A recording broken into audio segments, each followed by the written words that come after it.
পানি ফের বাড়ছে কয়েকটি জেলায়। অবনতি হচ্ছে বন্যা পরিস্থিতির। 10 জেলার 8 নদীর পানি এখনো বইছে বিপদসীমার উপর দিয়ে।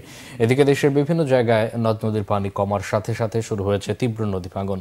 সিরাজগঞ্জ পয়েন্টে যমুনা নদীর পানি আবারও বাড়ছে, বইছে বিপদসীমার উপর দিয়ে। এতে বন্যা পরিস্থিতির আরও অবনতি হয়েছে। চরম দুর্ভোগে পানিবন্দী মানুষ, দিশেহারা ভাঙন কবলিত এলাকার বাসিন্দারাও। জেলার কাজীপুর সদর, বেলকুচি, শাহজাদপুর ও চৌহালি উপজেলার 34টি ইউনিয়নের 18,000 পরিবারের প্রায় 90,000 মানুষ পানিবন্দী হয়ে পড়েছে। এছাড়া গাজীপুর উপজেলার খাসরাজবাড়ি, তেকানি, নিশ্চিন্তপুর, চরগিরিশ, শাহজাদপুর উপজেলার হাটপাচিল, জালালপুর, কৈজুরি, চৌহালি উপজেলার ভূতের মোড় এলাকায় নদী ভাঙন দেখা দিয়েছে। ডায়রিয়া সহ নানা রোগের প্রাদুর্ভাব বিভিন্ন জেলায়। পানিবাহিত রোগের পাশাপাশি কোথাও কোথাও চর্মরোগও দেখা দিচ্ছে।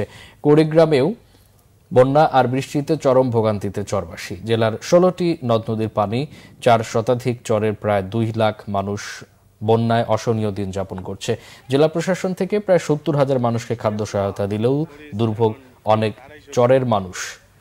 দুর্গম অনেক চরের মানুষের কাছে খাদ্য সহায়তা না পৌঁছানোর অভিযোগ পাওয়া গেছে। স্থানীয় জনপ্রতিনিধিরা অসহায় এসব মানুষের খোঁজ খবর নিচ্ছে না বলেও অভিযোগ দুর্গতদের।